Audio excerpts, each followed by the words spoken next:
ਤੁਸੀਂ ਅਕਸਰ ਸੇਬ ਖਾਂਦੇ ਹੋ, ਕਹਿੰਦੇ ਸੇਬ ਖਾਣ ਦੇ ਨਾਲ ਸਿਹਤ ਬਹੁਤ ਵਧੀਆ ਰਹਿੰਦੀ ਆ, ਲੇਕਿਨ ਉਸ ਸੇਬ ਨੂੰ ਪੈਦਾ ਕਰਨ ਵਾਲੇ ਜਿਹੜੇ ਲੋਕ ਨੇ ਉਹਨਾਂ ਦੀ ਸਿਹਤ ਬੜੀ ਵਧੀਆ नहीं नजर आ रही। जो सेब पैदा करने वाला किसान है, भारत सरकार द्वारा उसकी अनदेखी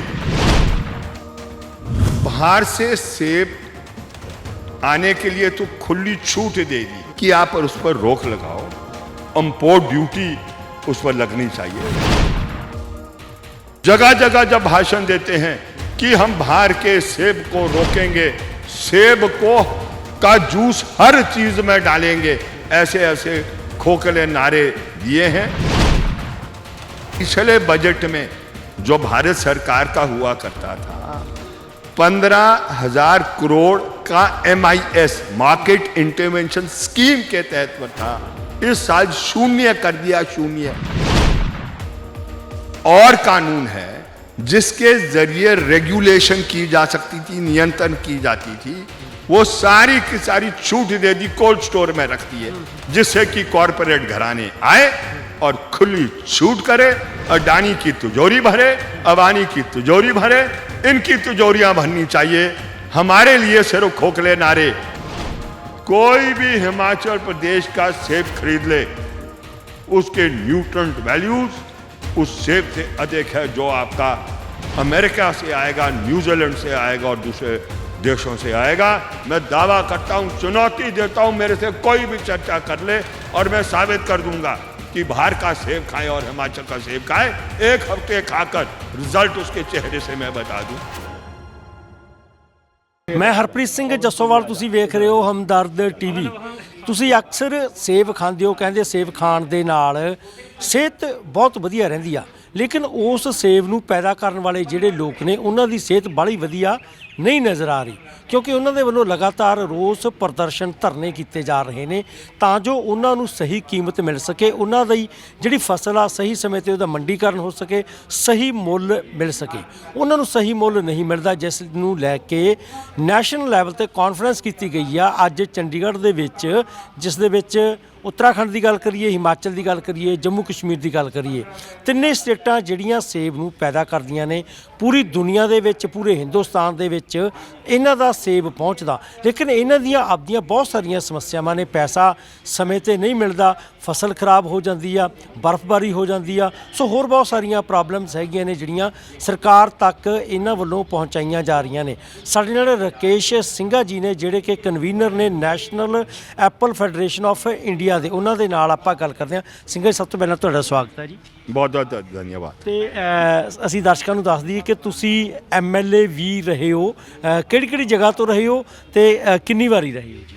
देखिए, मैं MLA 1993 से 98 तक शिमला से था, जो हिमाचल प्रदेश की राजधानी है, और फिर 2017 से 2023 तक मैं ठियोग हल्के से रहा हूँ। ठीक है, तो 2 दफ़ा वहाँ से मैं MLA रहा हूँ। ਚਲੋ ਬਹੁਤ ਵਧੀਆ ਗੱਲ ਹੈ ਜੀ। ਤੇ ਸਿੰਘਾ ਜੀ, ਇੱਕ ਅੱਜ ਕਾਨਫਰੰਸ ਕੀਤੀ ਗਈ ਆ ਜਿਸ ਦੇ ਵਿੱਚ ਤੁਹਾਡੇ ਵੱਲੋਂ ਆਪਣੀਆਂ ਸਮੱਸਿਆਵਾਂ ਨੂੰ, ਜਿਹੜੀ ਤੁਹਾਡੀ ਡੀਲਰ ਐਸੋਸੀਏਸ਼ਨ ਹੈਗੀ ਆ, ਐਪਲ ਜਿਹੜੀ ਤੁਸੀਂ ਫਾਰਮਰਸ ਫੈਡਰੇਸ਼ਨ ਬਣਾਈ ਹੋਈ ਆ, ਸੋ ਉਹ ਚੀਜ਼ਾਂ ਨੂੰ ਇੱਥੇ ਡਿਸਕਸ ਕੀਤਾ। ਕਿਹੜੀਆਂ ਕਿਹੜੀਆਂ ਪ੍ਰੋਬਲਮਸ ਹੈਗੀਆਂ ਨੇ, ਕੀ ਕੀ ਗੱਲਾਂ ਨੇ ਜਿਸ ਨੂੰ ਲੈ ਕੇ ਅੱਜ ਤੁਹਾਨੂੰ ਇਕੱਠੇ ਹੋਣਾ ਪਿਆ 3 ਸਟੇਟਾਂ ਦੇ ਐਪਲ ਫਾਰਮਰਸ?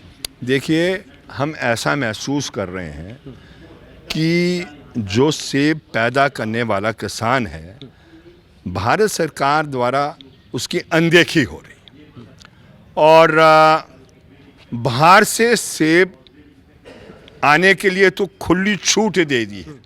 हम मांग कर रहे हैं कि आप उस पर रोक लगाओ, इंपोर्ट ड्यूटी उस पर लगनी चाहिए। लेकिन भारत सरकार ने वहाँ पर हमारे जो देश के प्रधानमंत्री महोदय हैं, एक दफ़ा नहीं, रिज से भी, और एक जगह जगह जब भाषण देते हैं कि हम बाहर के सेब को रोकेंगे, सेब को का जूस हर चीज में डालेंगे, ऐसे ऐसे खोखले नारे दिए हैं। लेकिन हकीकत सच्चाई ये है कि सेब के फार्मर के साथ अनदेखी की जा रही है। हमें पिछले बजट में जो भारत सरकार का हुआ करता था 15,000 करोड़ का MIS मार्केट इंटरवेंशन स्कीम के तहत पर था, इस साल शून्य कर दिया, शून्य। कहा कि दुगनी दाम मतलब करेंगे 2022 तक। 15,000 करोड़ तो सीधे ही जीरो थे जी। जीरो, बिल्कुल शून्य। मैं नहीं कह रहा हूं, भारत सरकार का बजट कह रहा है। मैं तो उस बजट का व्याख्या आपके पास कर रहा हूं। और यही नहीं, जितने भी और कानून है जिसके जरिए रेगुलेशन की जा सकती थी, नियंत्रण की जाती थी, वो सारी की सारी छूट दे दी, कोल्ड स्टोर में रख दिए, जिससे कि कॉरपोरेट घराने आए और खुली छूट करे, अडानी की तिजोरी भरे, अबानी की तिजोरी भरे। इनकी तिजोरियां भरनी चाहिए। हमारे लिए सिर्फ खोखले नारे कि 2022 तक दुगनी आमदनी होगी। आप बताएं दुगनी आमदनी कहाँ हुई? वो आधी भी नहीं रह गई है। ये हकीकत और सच्चाई है, हालात पैदा हो गए। ਸਿੰਘਾ ਸਾਹਿਬ, ਜਿਹੜੀ ਗੱਲ ਕੀਤੀ ਜਾਂਦੀ ਹੈ ਕਿ ਜੇਕਰ ਤੁਸੀਂ ਸੇਬ ਖਾਂਦੇ ਹੋ ਤਾਂ ਸੇਬ ਦੇ ਨਾਲ ਤੁਹਾਡੀ ਸਿਹਤ ਵਧੀਆ ਰਹਿੰਦੀ ਆ, ਲੇਕਿਨ ਜਿਹੜੇ ਲੋਕ ਉਹਨੂੰ ਪ੍ਰੋਡਿਊਸ ਕਰਦੇ ਨੇ, ਉਹਨੂੰ ਪੈਦਾ ਕਰਦੇ ਨੇ, ਕੀ ਉਹਨਾਂ ਲੋਕਾਂ ਦੀ, ਕਿਸਾਨਾਂ ਦੀ ਸਿਹਤ ਵਧੀਆ ਹੈ? फाइनेंशियल ਗੱਲ ਕਰ। मैं आपको बता रहा हूं, जिस पीड़ा से वो गुजर रहा है, ऐसी पीड़ा आजादी के बाद कभी देखी नहीं। कर्ज में डूब गया है। अभी वो दौर नहीं शुरू हुआ जो देश के दूसरे हिस्सों में है, महाराष्ट्र में, आपके आंध्र प्रदेश में, आपके तमिलनाडु के अंदर, आपके पश्चिम बंगाल के, जहाँ आत्महत्या कर रहा है, उड़ीसा के अंदर, बिहार के अंदर। वो नौबत भी आने वाली है। वो हिमाचल से भी हो जाएगा जी। वो आने वाली है नौबत, अगर वो उसका हस्तक्षेप नहीं होगा और यही रफ्तार रही उसकी लूट और घुसूट को आगे ले जाने के लिए, तो वो दिन भी दूर नहीं है जब वो आत्महत्या वहाँ पर होगी। आप देखिए कितना है जिस पर खेती होती है।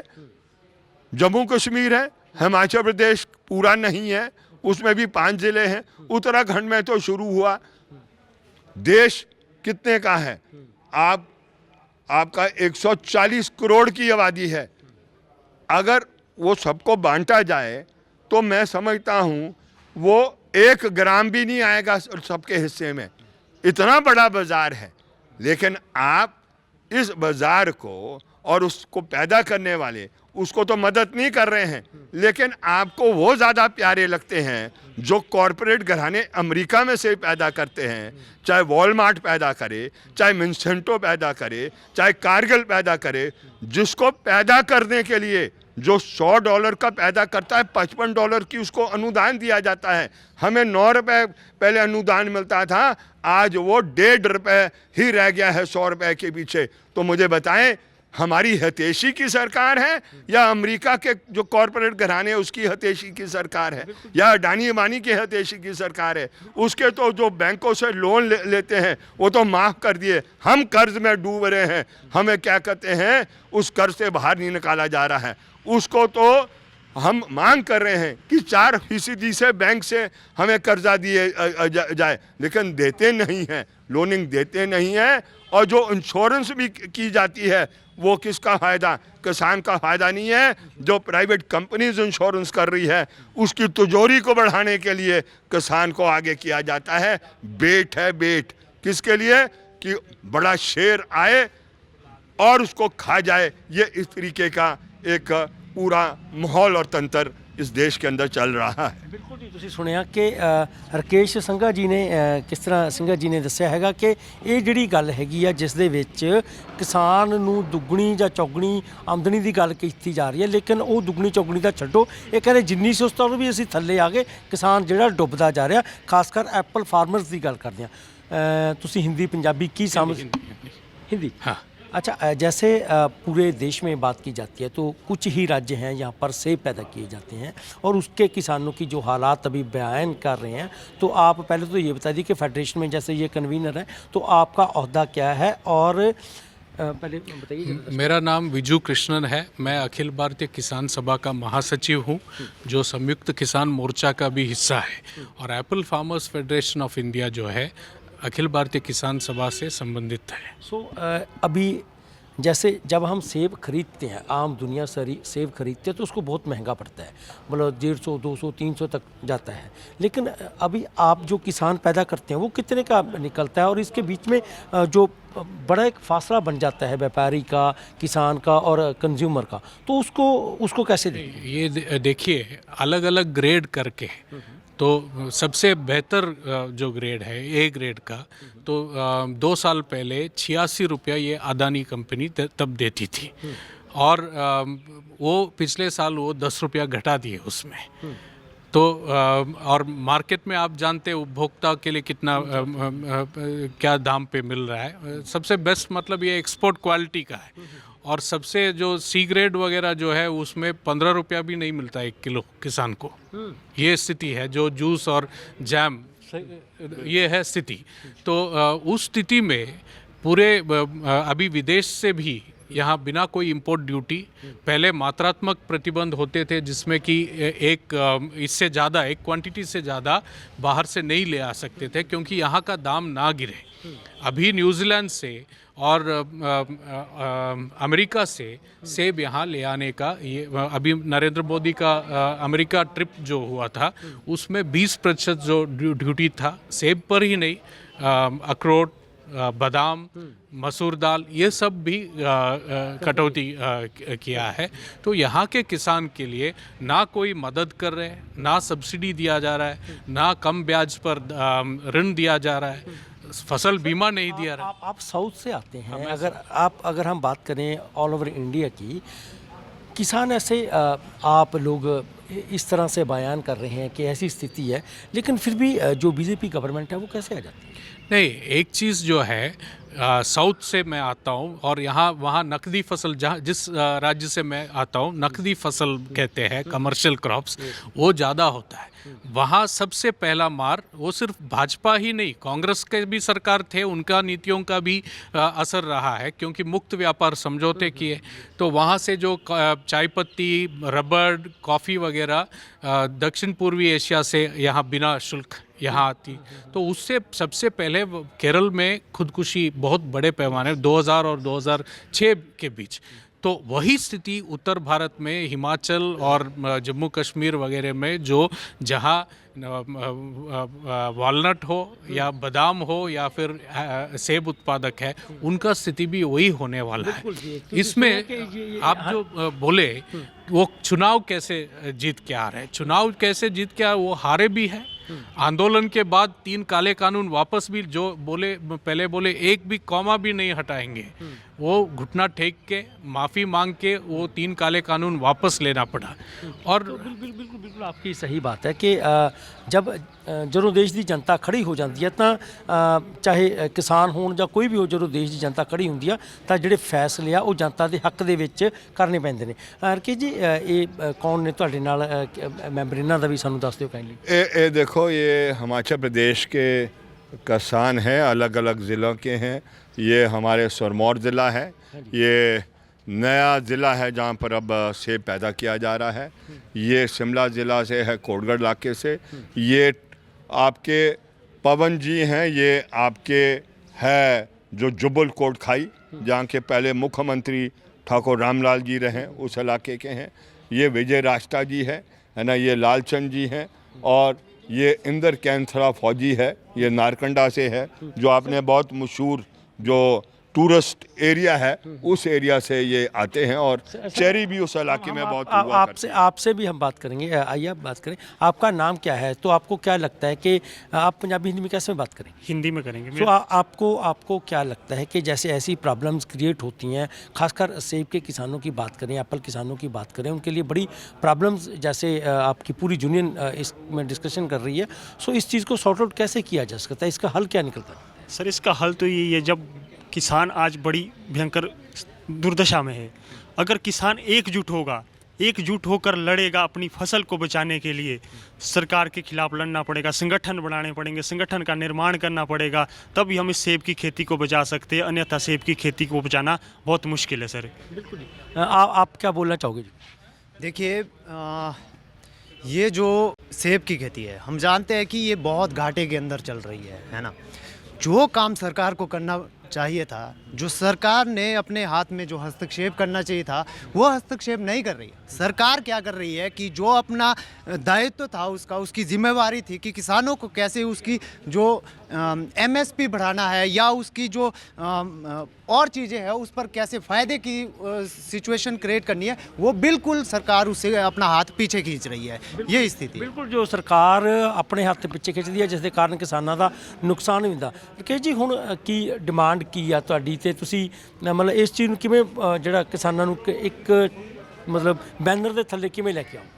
देखिए, एक बैनर के नीचे तो आ गए, अब तो जाना है, जो नहीं आए उसको लाना है। एक बैनर तो बन गया है, एप्पल फेडरेशन ऑफ इंडिया का निर्माण हो गया, अब तो लाना है और जो निचले संगठन है उनको भी इसके साथ जोड़ना है। हम तो शिमला हिमाचल में सेब उत्पादक संघ करते हैं, तो इसलिए वो उसका हिस्सा बन गया है और देश के लेवल पर वो अखिल भारतीय किसान सभा का हिस्सा बन गया है। इसमें राकेश जी बड़ा मुनाफा कौन कमा रहा है? मतलब जैसे किसान जो पैदा करता है, प्रोड्यूस करता है, उसके पास बहुत नहीं आता, लेकिन जो ग्राहक है उसको बहुत महंगा मिलता है, तो बड़ा मुनाफा कौन कमा जाता है? देखिए, बड़ा मुनाफा तो साफ है, जिसको हम मिडिल मैन कहते हैं, बिचौलिया कहते हैं। उस बिचौलिए में कौन कौन आता है? नंबर 1 आढ़ती आता है, नंबर 2 खरीदार आता है, नंबर 3 कंपनियां आती है। ये बिचौलिए है, ये है जो कुछ नहीं करते, ना खेत देखा है, ना खेती देखी है, ना पेड़ जानते हैं, ना फल को पहचान इनको आती है, लेकिन तिजोरियां इनकी भरती है। और कंगाल वो होता है जो सुबह से शाम और जनवरी से लेकर दिसंबर 365 दिन में मेहनत करता है, वो कंगाल होता जा रहा है। ये हकीकत सच्चाई है। ਰਕੇਸ਼ ਜੀ ਕਈ ਵਾਰੀ ਮਤਲਬ ਤੁਹਾਡੇ ਤੇ ਵੀ ਇਲਜ਼ਾਮਾਤ ਲੱਗਦੇ ਨੇ ਕਿ ਸੇਬ ਜਿਹੜਾ ਪ੍ਰੋਡਿਊਸ ਕਰਦੇ ਨੇ ਕਈ ਵਾਰੀ ਉਹ ਵਧੀਆ ਨਹੀਂ ਆਉਂਦਾ ਜੇਕਰ ਲੋਕ ਡਾਇਰੈਕਟ ਖਰੀਦਦੇ ਨੇ, ਸੋ ਇਹ ਚੀਜ਼ ਵੀ ਕਿਤੇ ਕਿਤੇ ਕੈਮੀਕਲ ਯੂਜ਼ ਹੁੰਦੇ ਨੇ ਜਾਂ ਕੀ ਕਾਰਨ ਹੈ ਇਹਦਾ?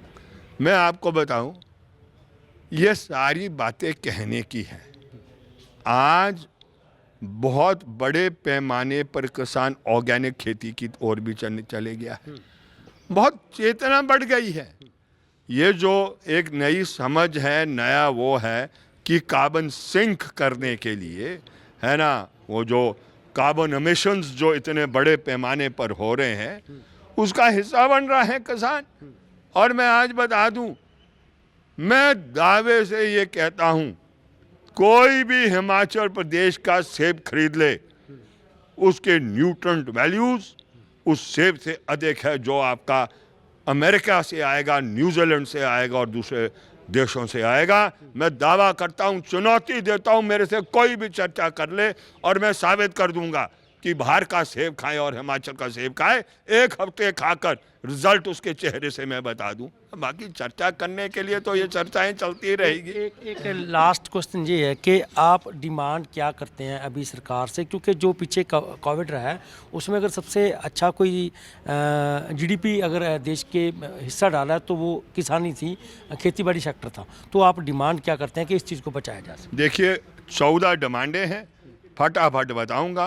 नंबर 1 एमएसपी, है ना, और वो लीगली बाइंडिंग होना चाहिए जो अभी तक नहीं है। नंबर 2, जो आपका भाड़ा है वो रेगुलेट होना चाहिए, वो डिस्टेंस और वज़न के आधार पर होना चाहिए। नंबर 3, प्राइवेट इंश्योरेंस कंपनियां बाहर जाए, पब्लिक सेक्टर उसमें अंदर आए। नंबर 4, जितने भी रेगुलेटिंग एक्ट्स हैं जो मंडी के अंदर रेगुलेट करते हैं, कैसे सेब की खरीद फरोख्त हो, वो क्या कहते हैं लागू की जाए। जो क्या कहते हैं MIS पर जो भारत सरकार ने पैसा बंद कर दिया, उसको दोबारा निर्धारित करे।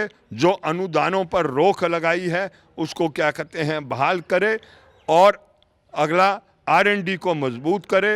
जब R&D को आप मजबूत करोगे तब है कि भी आप कैसे बढ़िया खेती कर सकते हैं। इस प्रकार की अलग अलग किस्म की मांगे हैं जो आज इस महासम्मेलन में पारित की गई और जिस पर निर्धारित किया गया कि आने वाले समय में जन आंदोलन को भी देश के अंदर विकसित किया जाए। पैसा मिल जाता है तभी की तभी जब आप इसको, ये एक ही वस्तु है देश में, एक गन्ना हो गया, एक सेब हो गया। जब उसकी खरीद फरोख्त हो जाती है पैसा उस समय नहीं मिलता है। पैसा ये लंबे समय के बाद मिलता है, कई दफ़ा मिलता भी नहीं है। आज हिमाचल प्रदेश में हज़ारों करोड़ रुपया किसान का डूब गया है। यहाँ भी हमारे में कुछ किसान हैं, इनका है, लालचंद जी का, इनका पैसा डूबा है। एसआईटी हिमाचल प्रदेश में इसीलिए गठित की है जो उस पैसे को वसूलने का कार्य कर रही है, लेकिन उससे भी वो पैसा वसूल नहीं हो पा रहा है। इस तरीके के पीड़ा के से ये हिमाचल प्रदेश का किसान और जम्मू कश्मीर का किसान गुजर रहा है। उत्तराखंड के भी यही हाल है। Thank you sir. Thank you ji. ਇਹ ਸੁਣਿਆ ਤੁਸੀਂ ਰਕੇਸ਼ ਸਿੰਘਾ ਜੀ ਨੂੰ, ਜਿਨ੍ਹਾਂ ਨੇ ਦੱਸਿਆ ਕਿ ਕਿਸ ਤਰ੍ਹਾਂ ਦੇ ਨਾਲ ਹਿਮਾਚਲ ਪ੍ਰਦੇਸ਼, ਉੱਤਰਾਖੰਡ ਅਤੇ ਜੰਮੂ ਕਸ਼ਮੀਰ ਦੇ ਕਿਸਾਨਾਂ ਦੀਆਂ ਸਮੱਸਿਆਵਾਂ ਨੇ, ਖਾਸ ਕਰ ਸੇਬ ਉਤਪਾਦਕਾਂ ਦੀਆਂ। ਕੋਵਿਡ ਦੇ ਵਿੱਚ ਸਭ ਤੋਂ ਵੱਧ ਜੇਕਰ GDP ਦੇਸ਼ ਨੂੰ ਦਿੱਤੀ ਆ ਤਾਂ ਉਹ ਕਿਸਾਨਾਂ ਨੇ ਸੀ, ਲੇਕਿਨ ਇਹਨਾਂ ਦਾ ਕਹਿਣਾ ਸੀ ਅਸੀਂ ਜਿਹੜੀ ਫਸਲ ਬੀਜਦੇ ਹਾਂ ਉਹਦਾ ਨੁਕਸਾਨ ਇੰਨਾ ਹੋ ਜਾਂਦਾ ਕਿ ਅਸੀਂ ਭਰਪਾਈ ਨਹੀਂ ਕਰ ਪਾ ਰਹੇ ਹੈਗੇ। ਕਿਸਾਨ ਜਿਹੜਾ ਲਗਾਤਾਰ ਡਾਊਨਫਾਲ ਤੇ ਜਾ ਰਿਹਾ, ਵੱਡਾ ਮੁਨਾਫਾ ਵਾ ਜਿਹੜਾ ਕੰਪਨੀਆਂ ਵਾਲੇ, ਪ੍ਰਾਈਵੇਟ ਕੰਪਨੀਆਂ ਵਾਲੇ ਵਿਚੋਲੀਏ ਨੇ ਜਾਂ ਖਰੀਦਦਾਰ ਨੇ ਉਹ ਲੋਕ ਲੈ ਜਾਂਦੇ ਨੇ। ਇਸ ਦੇ ਨਾਲ ਇਹਨਾਂ ਨੇ ਦੱਸਿਆ ਕਿ ਗੰਨਾ ਤੇ ਸੇਬ ਦੋ ਫਸਲਾਂ ਇੱਦਾਂ ਦੀਆਂ ਨੇ ਦੇਸ਼ ਦੀਆਂ ਜਿਸ ਦਾ ਬਹੁਤ ਬਾਅਦ ਦੇ ਵਿੱਚ ਤੁਹਾਨੂੰ ਪੈਸਾ ਮਿਲਦਾ। ਤੇ ਇਹਨਾਂ ਨੇ ਹੋਰ ਵੀ ਬਹੁਤ ਸਾਰੀਆਂ ਜਿਹੜੀਆਂ ਮੰਗਾਂ ਨੇ, MSP ਦੀ ਖਾਸ ਕਰ ਗੱਲ ਕੀਤੀ ਆ। ਤੇ ਇਸ ਦੇ ਨਾਲ ਨਾਲ ਇਹਨਾਂ ਨੇ ਇਹ ਵੀ ਕਿਹਾ ਕਿ ਥੋੜ੍ਹੇ ਜਿਹੇ ਜਿਵੇਂ ਜਗ੍ਹਾ ਦੇ ਵਿੱਚ ਜਿਹੜਾ ਸੇਬ ਉਤਪਾਦ ਕੀਤਾ ਜਾਂਦਾ ਉਹ ਕਿਸਾਨਾਂ ਨੂੰ ਬਚਾ ਲਓ, ਨਹੀਂ ਤਾਂ ਉਹ ਕਿਸਾਨ ਵੀ ਆਤਮ ਹੱਤਿਆਵਾਂ ਦੇ ਰਾਹ 'ਤੇ ਤੁਰ ਪੈਣਗੇ, ਜਿਸ ਤਰ੍ਹਾਂ ਦੇ ਨਾਲ ਸਾਊਥ ਇੰਡੀਆ ਦੇ ਵਿੱਚ ਲੋਕ ਆਤਮ ਹੱਤਿਆਵਾਂ ਜਿਹੜੇ ਕਿਸਾਨ ਸੀ ਉਹ ਕਰ ਰਹੇ ਸੀ। ਕੈਮਰਾਮੈਨ ਸੁਰਿੰਦਰਪਾਲ ਦੇ ਨਾਲ ਹਰਪ੍ਰੀਤ ਸਿੰਘ ਜੱਸੋਵਾਲ, ਹਮਦਰਦ TV, ਚੰਡੀਗੜ੍ਹ।